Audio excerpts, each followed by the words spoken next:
Welcome. Today, we're diving into tablet defect analysis, focusing on capping and lamination. We'll explore what causes these issues and how to investigate their root causes. I'm Dr. S.K. Singh, and together, we'll unpack the challenges and solutions behind these common tablet manufacturing problems. Let's get started. Let's start by understanding why investigating tablet defects matters so much. These defects don't just affect product quality. They can impact patient safety, how well the medicine works, and even whether we meet strict regulatory standards. Plus, they slow down manufacturing efficiency. Common issues we see include capping, lamination, chipping, cracking, sticking, picking, and modeling. Regulators expect us to dig deep into these problems, using solid science to find root causes and implement effective corrective and preventive actions. This sets the stage for everything that follows. Let's dive into tablet compression, a process with several key stages. First, we fill the die with powder. Then, particles rearrange and deform under pressure. Bonds form as compression force is applied, and finally, the tablet is ejected. Throughout this, critical quality attributes like hardness, thickness, friability, weight variation, disintegration, and dissolution are closely monitored. If compression isn't done right, defects like capping and lamination can occur, compromising the tablet's quality and effectiveness. Let's talk about capping, what it is and why it matters. Capping happens when the top or bottom part of a tablet breaks away from the main body. You might see the top crown or the bottom crown separate. This can occur at different stages, during ejection from the press, coating, packaging, or even transportation. It's more than just a cosmetic issue. Capping raises regulatory concerns because it can lead to dose variation and ultimately product failure.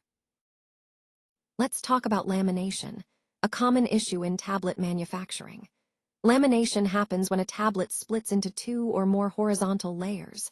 You'll see internal separation, with multiple layers forming inside the tablet.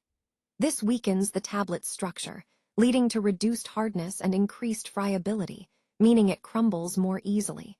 It also causes inconsistency in how the tablet dissolves, which can lead to product rejection. Usually, lamination shows up right after compression or during stability testing. Let's dive into how capping and lamination actually work.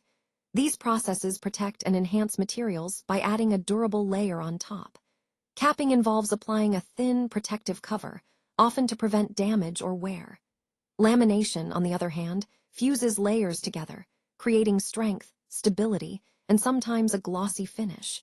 Together, they extend the life and improve the look of many products we use every day. Understanding this mechanism helps us appreciate the science behind durability and design. Let's look at some common process-related root causes that can affect quality. High turret speed can leave insufficient time for deaeration, trapping air inside. Excessive compression force generates internal stress, while low dwell time leads to poor particle bonding. Improper precompression also means air isn't fully removed. For example, running the turret at 40 RPM is usually fine, but at 80 RPM, capping starts to appear. The fix: we reduce compression speed and fine-tune dwell time to get better results. Let's talk about formulation factors, the key elements that shape how a product or solution comes together. These factors guide our choices, from ingredients to processes, ensuring everything works in harmony. They influence performance, stability, and user experience. Understanding them helps us create something that's not just effective, but also reliable and enjoyable to use. It's where science meets creativity, and where ideas turn into real-world results. When it comes to the compression machine, several factors can affect tablet quality. Worn punches lead to uneven force distribution, while damaged dies cause poor tablet formation. Improper punch geometry increases stress concentration, and tooling misalignment results in non-uniform compression. To tackle these issues, we follow a thorough investigation checklist.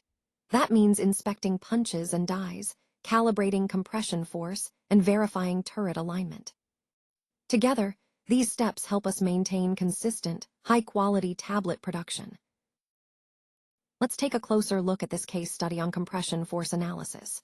Here, We have 3 batches, A, B, and C, each tested with different force levels, measured in kilonewtons.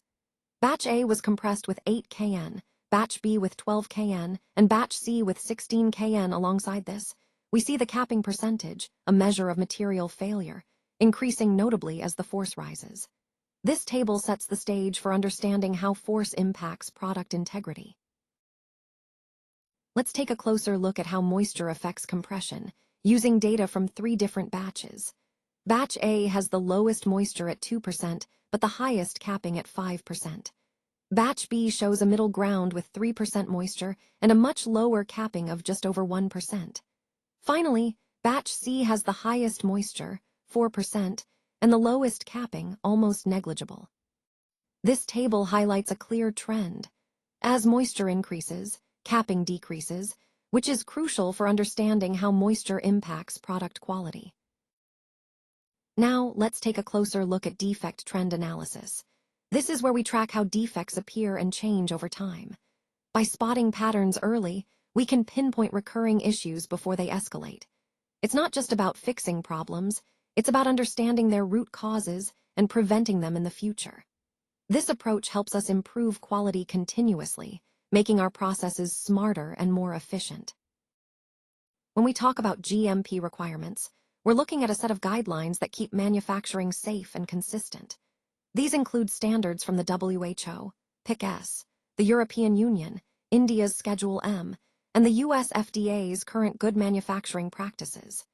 Investigations play a key role managing deviations, digging into root causes, implementing corrective actions, analyzing trends, and keeping thorough documentation.